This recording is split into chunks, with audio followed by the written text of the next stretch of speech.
el capítulo de infiltración. Vamos a trabajar con el libro completo de hidrología de la Universidad de San Simón como libro base. Luego le voy a mostrar entonces un ejemplo de medición de la infiltración y posteriormente vamos a hacer un repaso de la determinación de la precipitación efectiva por el método del número de curva y un ejemplo de aplicación de ese método con el diagrama triangular. Entonces aquí tenemos el capítulo entonces 9, digamos que tenemos que ver un poco lo que es la infiltración, una definición, cómo se mide la capacidad de infiltración, los factores que intervienen, la curva de capacidad de infiltración y su medición a través de aparatos, donde hay un aparato muy sencillo que se ve en la figura, que es un tanque que no tiene fondo, entonces que se penetra en el suelo y se llama infiltrómetro, con el cual se puede medir la infiltración. Entonces con la medición de la infiltración nosotros podemos saber qué capacidad tiene un suelo de infiltrar agua, que es un parámetro clave a la hora de determinar caudales, ¿verdad? Bueno, y también, como les dije, vamos a ver la precipitación efectiva. Les comento que hay una tesis que hizo Rodrigo Garcete, entregó hace un año, él es de Ingeniería Civil, y aplicó, digamos, un proyecto de drenaje urbano sostenible al campus de la Universidad Católica, ahí en la zona sur, donde está, digamos, el campo, la pista de atletismo y toda la zona sur del campus, de tal manera a mejorar las condiciones de escurrimiento. Entonces, dentro del marco de esa tesis, Rodrigo midió la infiltración. Vamos a tener oportunidad de mirar eso en la segunda parte de la materia, cuando veamos los sistemas urbanos de drenaje sostenible y una aplicación práctica. Bueno, ahí tenemos entonces el capítulo, vamos a utilizar el capítulo 5 del libro de la Universidad de San Simón, que ahí se puede ver entonces el índice. Como introducción, entonces podemos decir que la infiltración es un proceso de gran importancia económica vista por el ingeniero como un proceso de pérdida de agua y por el agricultor como una ganancia. Resulta que en la agricultura ustedes saben que el agua que queda como reserva de humedad en el suelo es el agua que se utiliza para los cultivos. Entonces, el análisis de la infiltración en el ciclo del agua es de importancia básica en la relación entre la precipitación y la escorrentía.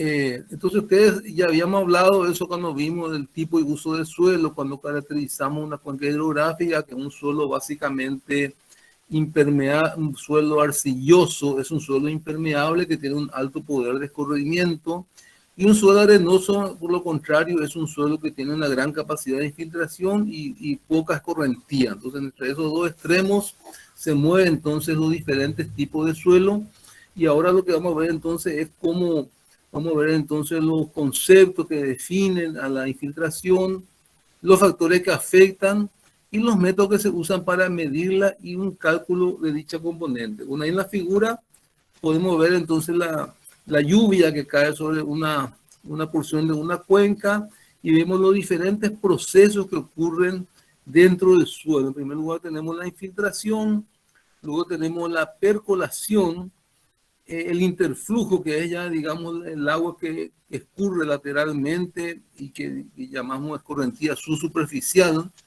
y el caudal base, ¿verdad? Entonces, una parte de la infiltración llega a infiltrar debajo por la napa freática y tenemos entonces el escurrimiento subterráneo. Entonces, nosotros, por supuesto que en la ingeniería civil nos interesa mucho más la escorrentía superficial, pero es importante saber entonces qué pérdida de agua tenemos al infiltrar el agua en el suelo. Ahí tenemos entonces 5 definiciones que son los conceptos generales. La infiltración es un proceso por el cual el agua penetra por la superficie del suelo y llega hasta sus capas inferiores, producto de la acción de la fuerza de la gravedad y la fuerza capilar, la capilaridad. Después tenemos la percolación, que es el movimiento del agua dentro del suelo. La infiltración y la percolación están íntimamente relacionados. La primera no puede continuar sino hasta que se tiene lugar la percolación. El flujo subsuperficial o interflujo es el desplazamiento del agua por debajo de la superficie del terreno. La transmisión ocurre cuando la acción de la gravedad supera a la capilaridad y obliga al agua a deslizarse verticalmente hasta encontrar una capa impermeable. Entonces la capilaridad también es un fenómeno importante que tenemos que tener en cuenta. Y por último, la circulación se presenta cuando el agua se acumula en el subsuelo debido a la presencia de una capa impermeable y empieza a circular por la acción de la gravedad, obedeciendo las leyes del escurrimiento subterráneo. Una pregunta, ¿se está grabando la clase? Perfecto. Yo le reitero un poco que tiene que pasarnos a nosotros esas grabaciones para que nosotros podamos cargar en el Classroom. Creo que hasta ahora no nos han pasado los videos, es importante que eso podamos cargar en cada capítulo. Entonces los alumnos tienen para repasar también estos videos de clase. Bueno, la infiltración juega un papel de primer orden en la relación entre la precipitación y la escorrentía. Y por lo tanto, los problemas de diseño y predicción asociados a la dimensión y operación de las obras hidráulicas, ¿verdad? Entonces acá tenemos que ver ahora un concepto muy importante que es el perfil de humedad del suelo. Ahí tenemos entonces un gráfico en la vertical, tenemos la profundidad de la superficie y entonces en forma horizontal lo que se tiene es el contenido de humedad. Entonces el perfil de humedad en el suelo se puede dividir en 4 zonas. Un perfil de saturación, región somera donde el suelo está totalmente saturado. Una zona de transición se encuentra por debajo de la zona de saturación. El espesor de ambas zonas no cambia con el tiempo. Después tenemos una zona de transmisión, que es un espesor que se incrementa con la duración de la infiltración y cuyo contenido de humedad es ligeramente mayor que la capacidad de campo, ¿verdad? La capacidad de campo es cuando el suelo está totalmente saturado. Y la zona de humedecimiento, zona donde se unen la zona de transmisión y el frente húmedo. Esta región termina abruptamente con una frontera entre el avance del agua y el contenido de humedad del suelo. Entonces, por supuesto, todo eso tenemos que medir en los diferentes tiempos, ¿verdad?, en que ocurre el proceso de la infiltración. Entonces, esta figura muestra entonces el perfil de humedad del suelo, un suelo homogéneo, seco. Esta descripción corresponde a un suelo homogéneo no estratificado, pues la presencia de capas de distinta conductividad hidráulica causa retardo en el avance del frente de humedad, presentando de esta manera desplazamientos anormales y distorsiones en el perfil estratigráfico. Imagínense que tenemos a poca profundidad, tengamos una capa de arcilla, entonces eso va a ser totalmente impermeable y el agua no va a infiltrar a las regiones más profundas. Bueno, así como la evaporación, como la precipitación, hay factores que afectan a la capacidad de infiltración. Entonces, estos factores son, en primer lugar, las condiciones de superficie, ¿verdad? Ahí tenemos la compacidad. Entonces, cuando un suelo se compacta, disminuye la infiltración. Por ejemplo, el pisoteo del ganado hace que se compacte el suelo y es un impacto que produce la ganadería, digamos, en la infiltración. Entonces, también el paso de tractores, etc. Después tenemos los tipos de superficies. Si desnuda, tiene baja infiltración porque el suelo se haya expuesto al choque directo de las gotas de lluvia, lo que puede dar lugar a una compactación del mismo. Entonces ahí los agregados de partículas son divididos por el agua, que arrastrará de este modo elementos más finos con mayor posibilidad de penetrar hacia el interior y obturar los poros y grietas, impidiendo o retardando la infiltración. Después tenemos la cobertura vegetal, que obviamente aumenta la capacidad de infiltración. Una cobertura vegetal densa favorece la infiltración y dificulta el escurrimiento superficial. Una vez que la lluvia cesa, la humedad del suelo es retirada o a través de las raíces, aumentando la capacidad de infiltración para próximas lluvias.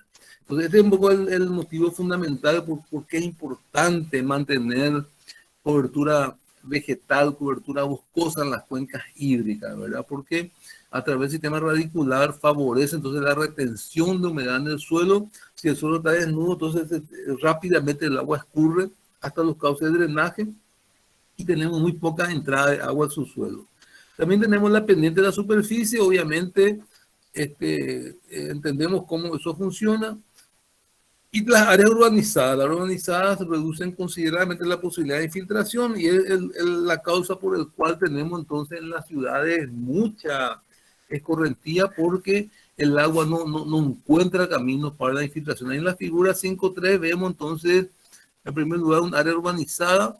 Evidentemente, ahí a la mano izquierda se puede ver una zona con cobertura boscosa. En el medio tenemos un cauce hídrico, ¿verdad? donde tenemos menos conectividad superficial y más infiltraciones, más almacenamiento de agua en el suelo. Esto es muy importante cuando nosotros queremos captar el agua del subsuelo, el agua subterránea. Y tenemos a la derecha, donde tenemos más escorrentía superficial, menos infiltración y por supuesto menos almacenamiento. Bueno, ahí tenemos una figura que muestra entonces como digamos a partir de un área impermeable, cómo se ve ese pavimento, ese estacionamiento, entonces el agua se junta y finalmente se descarga, o sea, tiene una salida, digamos, de esa área a una red de drenaje, ¿verdad? Lo cual no ocurriría si todo ese estacionamiento fuera un área permeable, ¿verdad? Por eso después vamos a ver los sistemas urbanos de drenaje sostenible, lo que busca es reproducir lo más fielmente el régimen natural. Entonces, con los pavimentos permeables que se usan mucho en los shopping, hoy tenemos entonces un buen empedrado, tenemos que se aumenta la infiltración y tenemos menos raudales en las calles. Otro parámetro que también afecta la textura del suelo, que influye en la estabilidad de la estructura, en tanto sea menor o mayor la proporción de materiales finos que contenga este. También la característica del suelo, la textura del suelo influye en la... Bueno, ya está repetido, ¿verdad?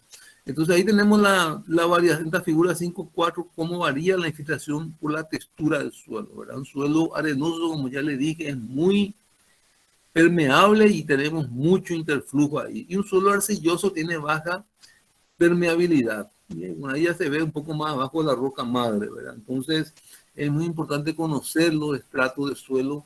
Por eso también cuando un estudio hidrológico tenemos que tomar mano a un estudio geotécnico de una fundación que haya para conocer y poder estimar entonces la infiltración.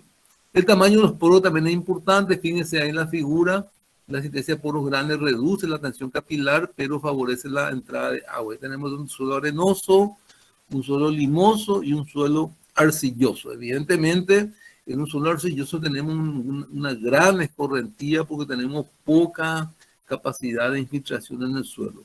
Entre mayor sea la porosidad, el tamaño de las partículas de estado de fisuramiento del suelo, mayor será la capacidad de infiltración. Y otros dos parámetros que simplemente voy a comentar, el calor específico también influye, y también la acción del hombre y los animales, ¿verdad? Como ya le dije, entonces cuando tenemos un uso intensivo, sujeto al paso constante de vehículos, la superficie se compacta y el suelo se vuelve impermeable. Por último, tenemos las condiciones ambientales, la humedad inicial, la temperatura del suelo y otros parámetros del agua, como la turbidez, contenido de sal y temperatura del agua, que también son parámetros que afectan entonces a la infiltración. Entonces, visto esto, vamos a pasar a ver ahora la definición de capacidad de infiltración, que es el concepto fundamental, que es la cantidad máxima de agua que puede absorber un suelo en determinadas condiciones. Es variable en el tiempo en función de la humedad del suelo, el material que conforma el suelo y la mayor o menor compactación que tiene el mismo. La capacidad de infiltración disminuye hasta alcanzar un valor casi constante a medida que la precipitación se extiende. Y es entonces cuando empieza el escurrimiento. Entonces eso podemos ver en la figura 5.6, ¿verdad? Ahí tenemos entonces la curva parecida a la curva IDF, ¿verdad? Comienza con un valor máximo F0 y luego llega a un valor de equilibrio. Entonces, la capacidad de infiltración, entonces, la lluvia que es superior a la capacidad de infiltración se denomina lluvia neta o lluvia eficaz, o también vamos a conocer como precipitación efectiva, ¿verdad? Que vamos a ver más adelante. Generalmente la capacidad de infiltración se expresa mediante la ecuación 5.1, una ecuación entonces exponencial, F igual a FC más F0 menos FC por E a la menos KT, donde F es la capacidad de infiltración en un tiempo en milímetros hora y F0 es la capacidad de infiltración inicial, que es el valor máximo en milímetros hora, ¿verdad? FC es la capacidad de infiltración de equilibrio o la capacidad de infiltración del suelo, que es el valor que estamos buscando. Bueno, este es el tiempo en hora y cada una constante que representa la tasa de decrecimiento de esa capacidad. Entonces, esta variación de la capacidad de infiltración se clasifica en dos categorías. Varían en áreas geográficas debido a las condiciones físicas del suelo y también varía a través del tiempo en una superficie limitada. Entonces, estas variaciones anuales debido a la acción de los animales, deforestación, variaciones anuales debido a la diferencia de grado de humedad, y variación a lo largo de una misma lluvia, ¿verdad? Vamos a ver ahora entonces cómo procedemos a medir la capacidad de infiltración. Entonces la determinación, así como recuerdan en el caso de evaporación tenemos el vaporímetro, los lisímetros, bueno, aquí tenemos entonces un aparato, entre comillas, que se usa para medir la infiltración. Entonces esto se llama infiltrómetro. Entonces, trabaja de manera análoga a la medida de la evaporación y de la evapotranspiración del suelo. Sin embargo, por razones expuestas con respecto al inconveniente de estos métodos, es normal hacer determinaciones in situ. Entonces, los infiltrómetros se usan en pequeñas áreas o cuencas experimentales cuando hay una gran variación en los suelos o en la vegetación. El área se divide en pequeñas áreas uniformes y en cada una de ellas se realizan mediciones. Los infiltrómetros son de dos tipos, de inundación y simuladores de lluvia. Entonces, el infiltrómetro tipo inundador, entonces, son generalmente tubos abiertos en su extremo de aproximadamente 30 centímetros de diámetro y 60 centímetros de longitud. Enterrado en la tierra, unos 50 centímetros, se le suministra agua, tratando de mantener el nivel constante y se mide la cantidad de agua necesaria para esto durante varios intervalos de tiempo, con lo cual se puede conocer la capacidad de infiltración. Se debe continuar con las medidas hasta que se obtenga una capacidad de filtración aproximadamente constante. Las desventajas de este tipo son que el impacto de las gotas de lluvia en el terreno no es tenido en cuenta y de alguna manera al enterrar el tubo también se alteran las condiciones del suelo. Los resultados dependen del tamaño del tubo, ¿verdad? Entonces ahí tenemos, les comento que ahí en la Universidad Católica tenemos un infiltrómetro que se usan en algunas prácticas. Entonces ahí tenemos entonces el infiltrómetro. En este caso se ve un anillo doble, uno interno y otro externo, ¿verdad? Entonces, para poder entonces mejorar las condiciones de dispersión del agua que cae en el costado, ¿verdad? Entonces, y una prueba de infiltración realizada con un infiltrómetro bueno, voy a mejorar un poco acá, aclarar un poco este método. Entonces, el más común consiste en un cilindro de 15 centímetros de largo y fijo, aproximadamente 20 centímetros, se pone en él una determinada cantidad de agua y se observa el tiempo que tarda en infiltrarse. A este aparato se le atribuyen algunos defectos, el agua que se infiltra por el círculo que constituye el fondo, pero como alrededor de él no se está infiltrando, la zona del suelo a los lados del aparato participan también en la infiltración, por tanto, la medida es superior a la realidad. Entonces, y eso se corrige con otro tubo de mayor diámetro que se coloca entonces alrededor del primero como una corona protectora. Y también se pone agua al mismo nivel, aunque no necesita tanta precisión. Ahí es lo que se ve en la figura, ¿verdad? La medición es menor que la que se hubiera obtenido antes y más concordante con la capacidad real del suelo. Y la construcción de la curva de capacidad de infiltración se realiza llevando a las ordenadas los valores calculados de la velocidad de infiltración en milímetros hora y en el eje de abscisa los tiempos acumulados en horas o minutos. Entonces aquí tenemos un ejemplo.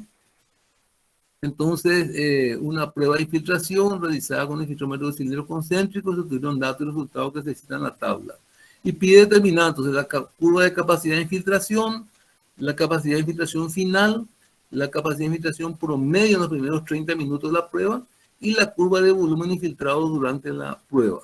Entonces aquí tenemos los valores de esa figura que habíamos mostrado. Entonces tenemos en la tabla 5.1 se tienen los cálculos necesarios para determinar la curva de infiltración y en la tabla 5.2 los correspondientes a la curva de volumen infiltrado.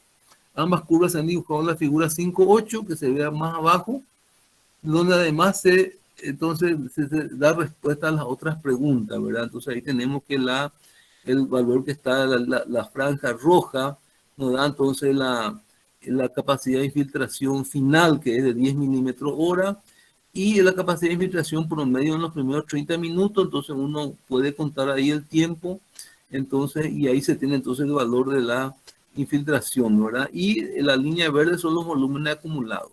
Entonces ahí tenemos entonces la tabla, uno tiene que tener un cronómetro, tiene que ir midiendo entonces en el tiempo, las distancias que se van reduciendo de 0 a 10 minutos, entonces el incremento en tiempo en hora y la capacidad de infiltración promedio, milímetro hora, se tiene el volumen infiltrado y el volumen infiltrado acumulado. Entonces, esta es la manera, entonces, ahí vemos mejor la figura, entonces, cómo se construye la curva de capacidad de infiltración. Aquí el valor que más nos interesa es la capacidad de infiltración final, ¿verdad? Que es la que nos da, entonces, digamos, en este caso a los 120 minutos ya permanece constante.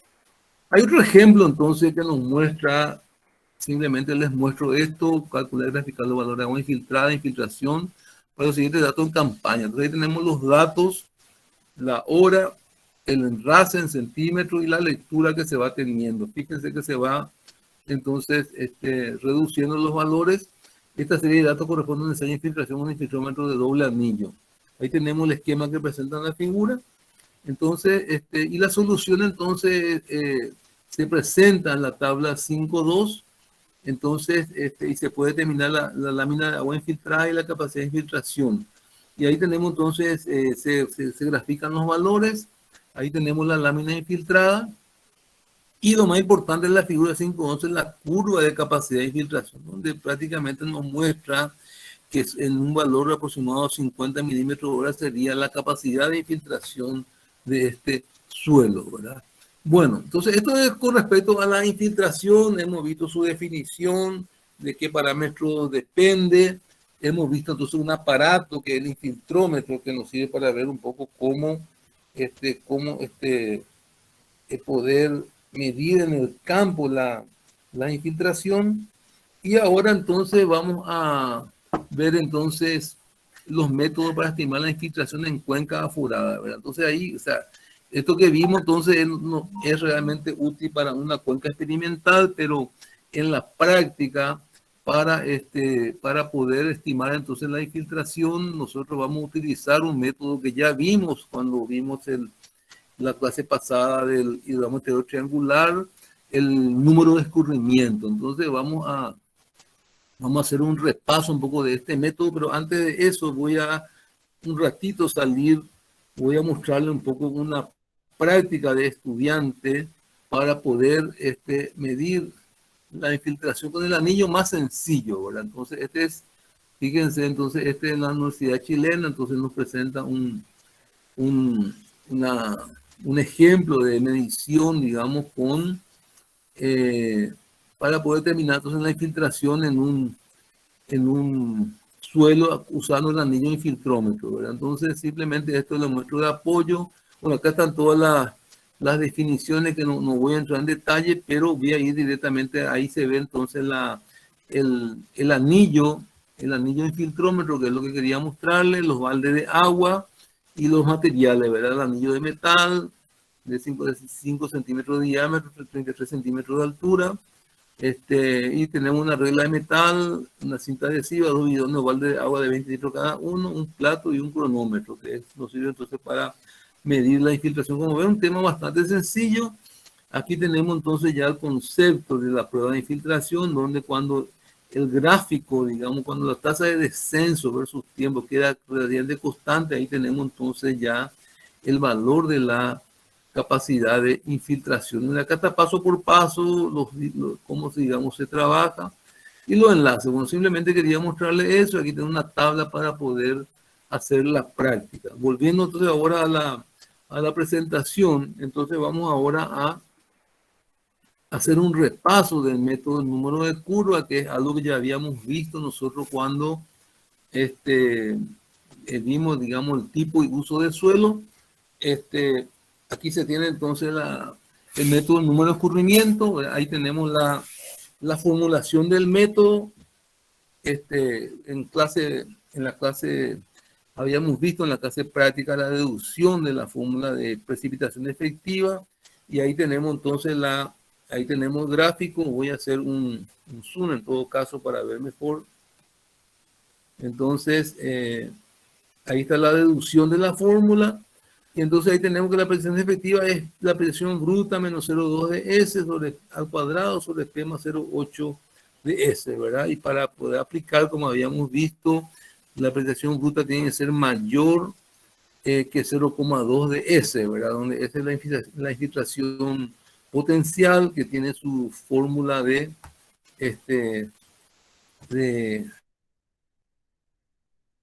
obtención. Parece que salte algo.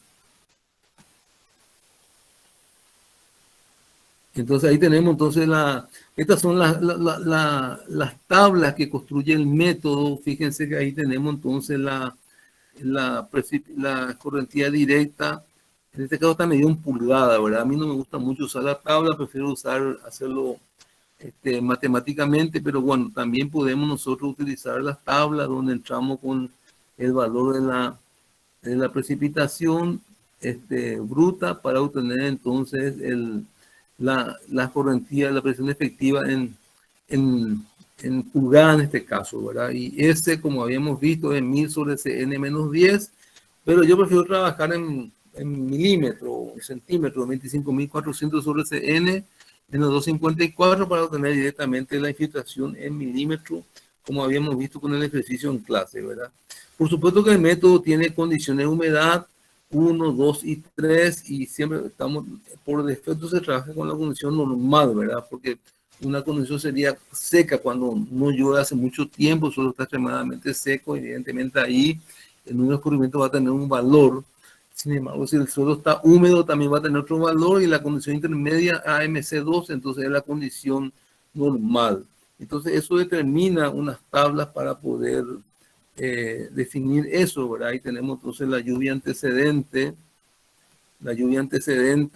en los 5 días anteriores, entonces medida en pulgada, la condición 1 es menor a 1,4 pulgadas, la 2, la normal, es entre 1,4 y 2,1, y entonces sobre 2,1 pulgadas, entonces se supone que ya una condición húmeda, ¿verdad? Entonces, ahí está la definición de las tres condiciones, 1, 2 y 3, y después tenemos los grupos de suelo, ¿verdad? Que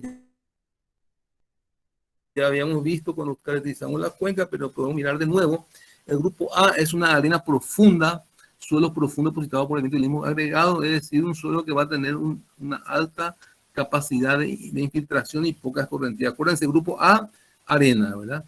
En el otro extremo, el grupo D es un suelo arcilloso, ¿verdad? Entonces, suelos que se expanden significativamente cuando se mojan, arcillas altamente plásticas y ciertos suelos salinos. Entonces, ahí, el grupo A y el grupo D tenemos dos suelos intermedios. El grupo D, que son suelos poco profundos, con marga arenosa. Y los suelos C son margas arcillosas, margas arenosas poco profundas, suelos con bajo contenido orgánico. Entonces, tenemos 4 grupos de suelo, y tenemos entonces en el anexo B de este libro completo de hidrología están todas las tablas para poder obtener entonces el CN para diferentes tipos y uso de suelo, ¿verdad? Y acá hay un ejemplo de aplicación entonces que dice calcular, hay un ejemplo que calcula entonces la correntía que produce una lluvia de 5 pulgadas, una cuenca de 400, a mí no me gusta mucho, es 1000 acres, ¿verdad? Pero son 404 hectáreas. El grupo de suelo es 50% grupo B y 50% grupo C. Se intercalan a lo largo de la cuenca, se supone una condición antecedente de humedad 2 normal. Entonces da, digamos, una organización del suelo, tiene 40% área residencial que es impermeable en un 30%, 12% de área residencial que es impermeable en un 65%, 18% caminos pavimentados con cuneta, y 16% área abierta con un 50% aceptable de pasto y un 50% de buena cubierta de pasto. 14% de estacionamientos, plazas, colegios y similares. Entonces, para determinar el número de curva, a diferencia de los ejercicios que vimos en clase, si tenemos mayor información, entonces nosotros podemos, de la cuenca, podemos entonces nosotros plantear la tabla que se muestra en la figura. Luego tenemos el porcentaje de área y asignamos entonces el número de curva parcial para cada zona, ¿verdad? Y multiplicado por los porcentajes correspondientes, ahí podemos entonces obtener un LCN ponderado, ¿verdad? Que en este caso sale 83,8 el número de curvas, ¿verdad? Entonces ahí está, digamos, todo el cálculo, y a partir de tener entonces el número de curvas ya podemos tener rápidamente el número de S, que es el potencial de escurrimiento. Ahí fíjense que está, digamos, trabajando en pulgadas, pero convierte a milímetros 49,202 milímetros. Y ya con eso entonces podemos calcular la precipitación efectiva de esa lluvia de 5 pulgadas, ¿verdad? En este caso trabaja todo en pulgadas y al final convierte a milímetros, ¿verdad? Entonces P-02 de S entonces al cuadrado sobre P más 0,8 de S. Entonces fíjense que el método es muy sencillo, muy amigable y nos permite rápidamente poder determinar el número de escurrimiento y la precipitación efectiva, que es, digamos, el agua que efectivamente va a escurrir, ¿verdad? Evidentemente podemos analizar las otras condiciones antecedentes del AM3, que es cuando llueve mucho, hasta solo muy húmedo. Por supuesto, ese valor 88,9 va a ir a 92,3, ¿verdad? Entonces, y la precipitación efectiva, como se ve ahí, va a subir a 104,9 milímetros. Evidentemente, esta distribución temporal de las pérdidas, entonces tenemos que trabajar con la lluvia acumulada. Entonces, aquí muestra un ejemplo, entonces, cómo se va acumulando la lluvia y calcula entonces el número de curvas y luego aplica entonces el método. Y en la figura se ve entonces qué es lo que pasa con las diferentes lluvias. Si se ve en la figura, entonces, en la figura A tenemos la lluvia bruta, que está en color gris. Luego tenemos las tracciones de lluvia efectiva. Y por último tenemos entonces ya restado las tracciones, tenemos la presión efectiva, que es lo que está en azul. Entonces a eso tenemos que aplicarle el método del hidrograma unitario triangular. Bueno, entonces con esto desarrollado, yo para terminar esta clase quiero mostrarles un ejemplo de aplicación del hidrograma unitario triangular que ya hemos visto, ¿verdad? Simplemente quiero mostrarles un ejemplo utilizando entonces el concepto de precipitación efectiva, ¿verdad? Entonces, esto está tomado del libro de Hidrología Básica, tomo 3. Yo voy a compartir, extraje de ese libro directamente el método. Bueno, ya vimos todo el método. Aquí está la deducción nuevamente que voy a pasar por alto, ¿verdad? Porque ya sabemos cómo se obtiene esto. Ahí tenemos la fórmula de caudal, la precipitación efectiva, que aquí le llama Q, se confunde un poco, ¿verdad? Pero ahí lo que dice Q en esa ecuación es la precipitación efectiva. Entonces, a partir de eso podemos calcular entonces también el número de curvas previamente, digamos, usando, digamos, la fórmula de S, que en este caso está en pulgadas, ¿verdad? Entonces, y las condiciones de antecedente de humedad también ya hemos visto, entonces todo esto voy a pasar por alto. Aquí está la tabla que les mostré hace rato, que en este caso usa, entonces, ahí tenemos, entonces, voy a girar un poco esto un ratito, a ver si podemos ver mejor entonces. Ahí está. Entonces ahí tenemos, entonces este está tabulado ya. Entonces ahí tenemos la precipitación en P en pulgadas abajo. Y ahí tenemos los diferentes números de curva. Entonces ya con los números de curva podemos tener entonces el escurrimiento directo en pulgadas, ¿verdad? Entonces ya hay una tabla disponible para hacer esto, ¿verdad? Pero voy a volver a cómo estaba entonces, pero podemos resolver también en forma yo preferiría, digamos, matemática, pero veamos entonces eso el ejemplo, ¿verdad? Entonces, bueno, ahí están las clases de humedad antecedente que ya habíamos visto, también esto está normalizado. Hay que recordar que este método es el Servicio de Conservación de Suelo de los Estados Unidos y es el método universal más utilizado para transformar entonces precipitación bruta en precipitación efectiva. Entonces, veamos entonces un ejemplo de aplicación con el hidrograma unitario triangular. Aquí tenemos, vamos a usar por ejemplo esta tabla. Fíjense, esta tabla nos muestra los números de curva para el complejo hidrológico suelo cubierta para condiciones de una cuenca 2, que sea normal, ¿verdad? Donde I sub A es 0,2 de S, ¿verdad? Entonces, ahí fíjense que también en el anexo al final tenemos otras tablas inclusive para zonas urbanas, ¿verdad? Pero aquí básicamente es agrícola. Ahí tenemos el uso de la tierra, la cobertura vegetal, tratamiento de las prácticas, la condición hidrológica y los diferentes grupos de suelo hidrológico. Entonces, fíjense nomás para tener presente, siempre el suelo A va a dar un valor menor que el suelo D, ¿verdad? Porque dijimos ya que el D sería arcilloso y el A arenoso, y los dos suelos B y C son suelos intermedios, ¿verdad? Bueno, entonces con esto, veamos entonces ya un ejemplo y después nos concentramos en el partido, ¿verdad? Voy a llamar lista y nos concentramos en el partido. No sé si José Luis ya llamó lista. Bueno, entonces veamos entonces un ejercicio utilizando el interior triangular que ya hemos visto. Acá lo bueno que esto está resuelto, acá este ejemplo. Entonces ahí tenemos la fórmula de caudal pico, que es función del área. Esta Q que está acá sería una unidad, y tiempo al pico, ¿verdad? El tiempo al pico entonces es función del tiempo de concentración. Es decir, teniendo el tiempo de concentración prácticamente ya tenemos, y el área de la cuenca podemos tener el caudal pico unitario, entonces muy rápidamente, ¿verdad? Y el tiempo de concentración se puede estimar mediante muchísimas fórmulas. Luego el ejemplo que hicimos en clase fue el tiempo de concentración por la velocidad de traslación de una crecida, pero normalmente si le dan de datos la longitud del cauce principal y el desnivel entre el punto más elevado y el punto de salida, entonces vamos a usar la fórmula de Kirchhoff. Existe por supuesto otras fórmulas, pero bueno. Entonces aquí tenemos entonces los números de curva. Vamos a ir directamente, aquí tenemos el granoteo triangular, ¿verdad? Entonces ahí tenemos entonces el esquema que ya hemos visto en aula. Y el ejemplo dice estimar el valor del gasto máximo caudal, que se presenta en un área con base en una precipitación media de 63,5 milímetros o 2,5 pulgadas. Fíjense, en este caso da una sola lluvia, entonces quiere saber esa lluvia, entonces qué caudal pico va a producir.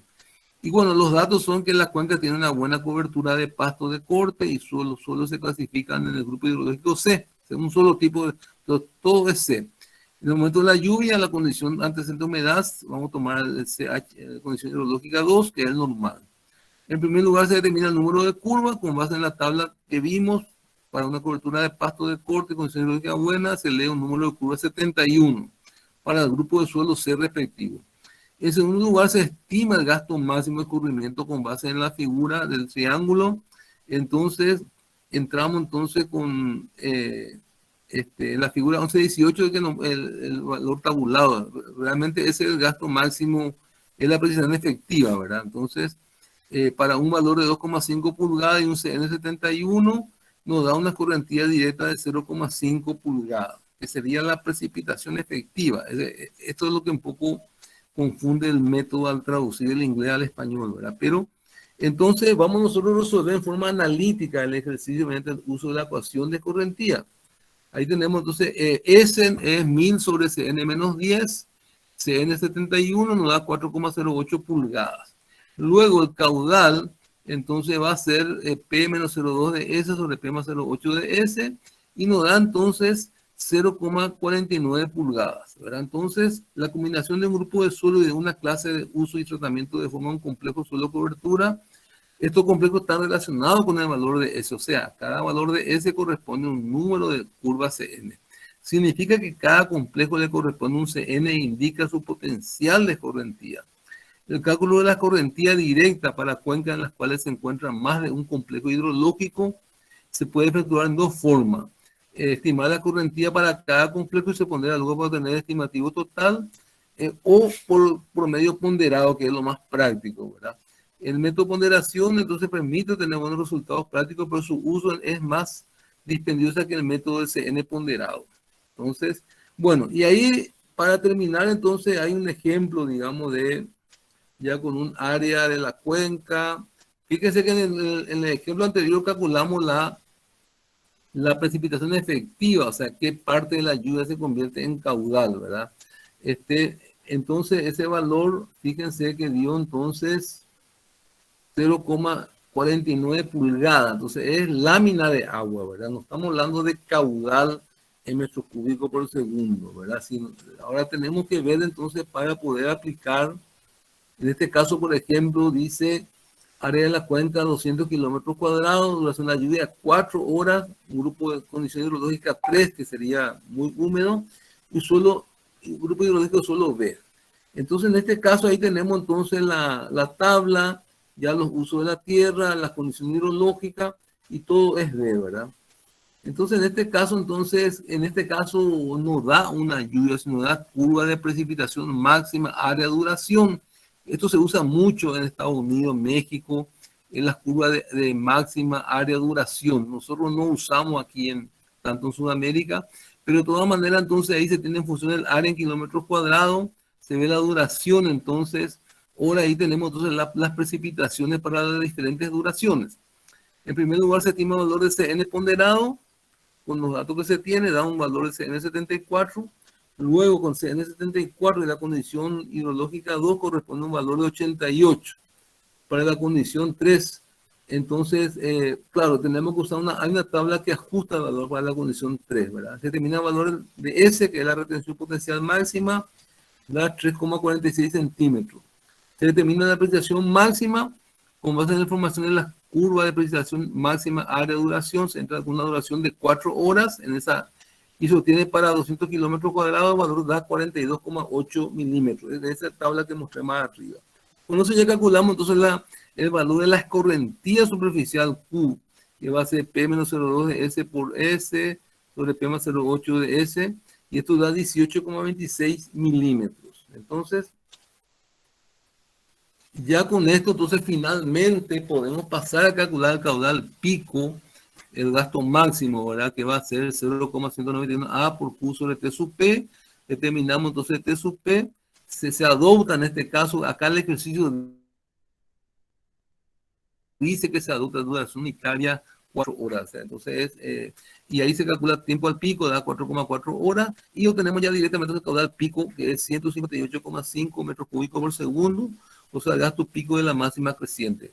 Fíjense que siempre es para una sola lluvia, ¿verdad? Nosotros el ejercicio que vimos en clase, trabajamos con varias lluvias.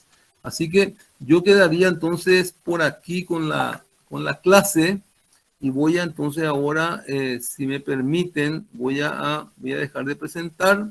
Le doy la palabra al ingeniero Ávila para que llame la lista y luego yo llamo la lista.